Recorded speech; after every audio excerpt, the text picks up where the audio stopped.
여러분은 어떠한 길을 가기를 원하십니까? 여러분이 여전히 구원받았으며 여러분이 어떠한 일을 하지 않고서도 세상은 하나님으로부터 구원받을 거라고 생각하십니까? 이것이 예수 그리스도를 희생시킨 하나님의 뜻이라고 생각하고 계시는 건 아니십니까? 여러분에게 주신 은혜와 달란트는 세상에서 어떤 의미로 남게 되는 것일까요? 여러분은 매일 아침 일어날 때 무엇을 생각하십니까? 그리고 어떤 마음을 품으시길 원하십니까?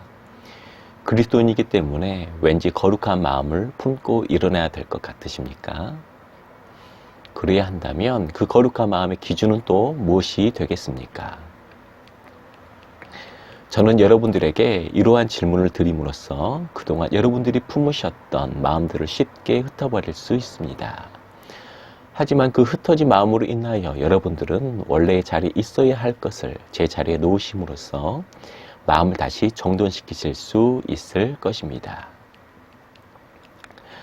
저는 어느 날 아침 깨어났을 때에 제게 선한 마음이 일부 있지만 동시에 죄성이 여전히 존재한다는 것을 깨달았습니다. 거룩해지려고 늦은 밤까지 기도를 하였는데도 말이죠.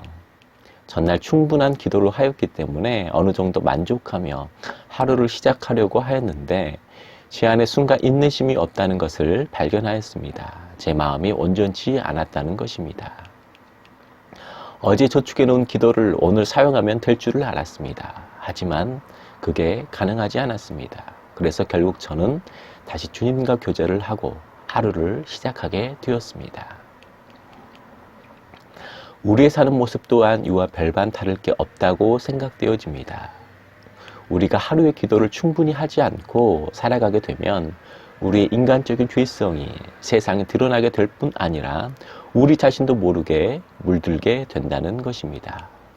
우리가 일하러 밖에 나갔다 들어와서 손발을 씻는 것처럼 똑같이 저녁에 주님께 기도한다고 말할 수 있을 것입니다. 하지만 아침에 일어나 보니 우리 얼굴에 눈곱과 먼지가 묻어있는 것처럼 자신의 죄성도 여지없이 드러나게 되는 것입니다. 이를 통해 저는 인간이 본질상 성선설이 아닌 성악설이라는 것을 깨닫게 되었습니다. 하나님과 매일 교제를 하지 않고는 의인이 될 수 없는 불완전한 인간이라는 것입니다.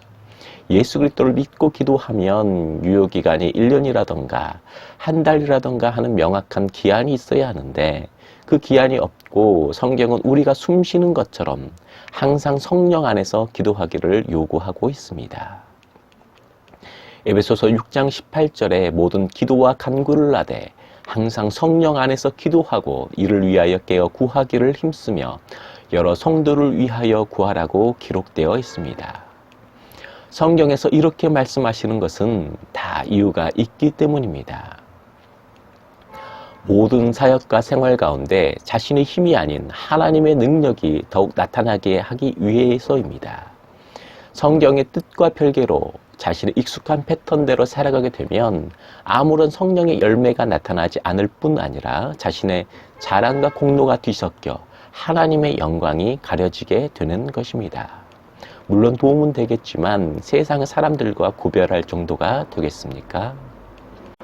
하나님께서 우리들을 거룩하게 구별시키셨다는 것을 잊지 말아야 할 것입니다. 태초에 빛과 어두움을 나누신 것처럼 예수님께서 오셔서 우리 죄를 사하시고 하나님의 자녀 삼아 주신 것입니다.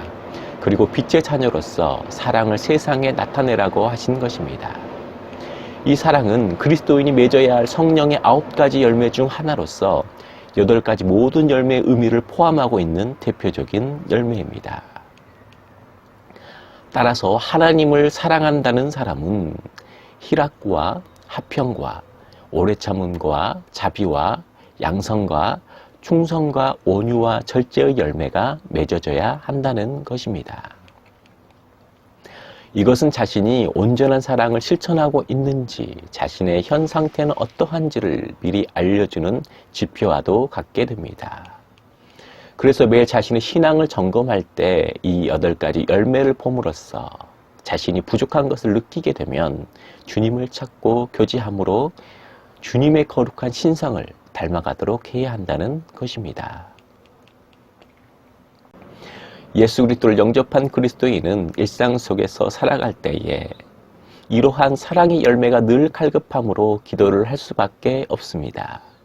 이것은 세상의 어떤 것과도 비교할 수 없을 만큼 완전한 만족을 주는 영생이 될 것입니다. 이것은 에베소서 4장 8절과 같이 그리스도께서 사단에 포로된 우리들을 풀어주시고 우리가 빼앗겼었던 그 승리의 전리품들을 나누어 주신 것과 같습니다. 우리는 이러한 선물을 받고 우리를 포로로 삼았던 사단과 다시 싸우게 되는 것입니다. 그리고 마침내 온전한 사람을 이루어 그리스도의 장성한 분량이 충만한 데까지 이르러야 하는 과제가 있는 것입니다.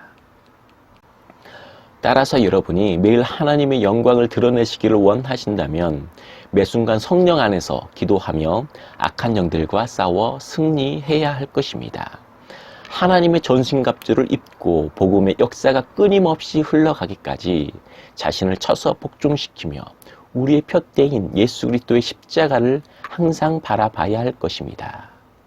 여러분이 혹 연약함을 느끼신다면 그것이 율법의 요구가 이루어지도록 하나님께서 도우실 것입니다. 로마서 5장 8절 말씀과 같이 우리가 아직 죄인 되었을 때에 그리스도께서 우리를 위하여 죽으심으로 하나님께서 우리에게 대한 자기의 사랑을 확증하신 것을 기억하시기를 바랍니다. 하나님은 항상 사단에게 종된 우리와 화목해 하기 위해서 자신의 아들까지도 희생시키시는 분이신 것을 잊지 말아야 할 것입니다. 그리고 이러한 우리를 항상 받아주시고 품어주시고 사랑해주시는 그리스도의 사랑이 있었기에 오늘도 우리는 변함없이 승리하며 나아갈 수가 있게 된 것입니다. 하지만 지금 우리는 하나님의 사랑을 나타내고 있습니까? 아니면 세상에 취해 우리의 정신과 마음을 빼앗기고 있습니까? 죄의 속성은 이러한 고귀한 사랑과 이를 행할 수 있는 시간을 우리에게서 빼앗아가 버립니다. 하나님과 교통할 수 있는 정신과 마음 속에 침투하여 주님의 뜻을 이루지 못하도록 속이며 혼란케 하는 것입니다. 그러므로 우리는 이 상황에서 현재에 머무를 것인지 아니면 세상의 죄 가운데 사람들을 구원하기 위해 앞으로 나아갈 것인지를 고민해야 할 것입니다. 만일 후자가 된다면 여러분은 회개하고 성령의 충만함을 받아야 하는 것입니다. 그러므로 우리는 매일 주님을 찾아야 하는 사람들이 되어야 하는 것입니다. 이러한 죄인을 사랑하셔서 우리 대신 그 죄값을 십자가에서 담당하시고 그 순소하심으로 여전히 연약한 우리를 믿고 계시는 그 주님 앞에 이제는 미련 없이 무릎 꿇고 매일 상한 심령으로 나아가야 하는 것입니다. 여러분은 어떠한 길을 가기를 원하십니까? 여러분이 여전히 구원받았으며 여러분이 어떠한 일을 하지 않고서도 세상은 하나님으로부터 구원받을 거라고 생각하십니까? 이것이 예수 그리스도를 희생시킨 하나님의 뜻이라고 생각하고 계시는 건 아니십니까? 여러분에게 주신 은혜와 달란트는 세상에서 어떤 의미로 남게 되는 것일까요? 하나님은 항상 사람을 통해 역사하시는 것을 기억하시길 바랍니다. 하늘의 천사도 사람을 부러워하는 것은 자유의지를 가지고 하나님의 뜻과 사랑을 세상에 펼쳐 영향을 끼칠 수 있는 존재들이기 때문입니다. 사단이 이를 회방하는 것은 또한 하나님의 뜻을 이행하고자 하는 사람의 뜻을 막기 위해서입니다. 여러분은 지금 하나님의 뜻이 무엇인지 생각해 보시길 바랍니다. 그리고 세상의 많은 사람들은 무엇에 속고 있으며 그들의 결국이 어떻게 될 것인지도 생각해 보시길 바랍니다. 우리는 어떤 존재들입니까? 우리는 빛의 자녀인 것입니다. 어서 일어나시길 바랍니다. 이제는 빛을 발할 때가 된 것입니다. 하나님께서 여러분들을 부르시고 계십니다. 하나님께서 매일 여러분들을 부르시는 것을 알고 계셨습니까?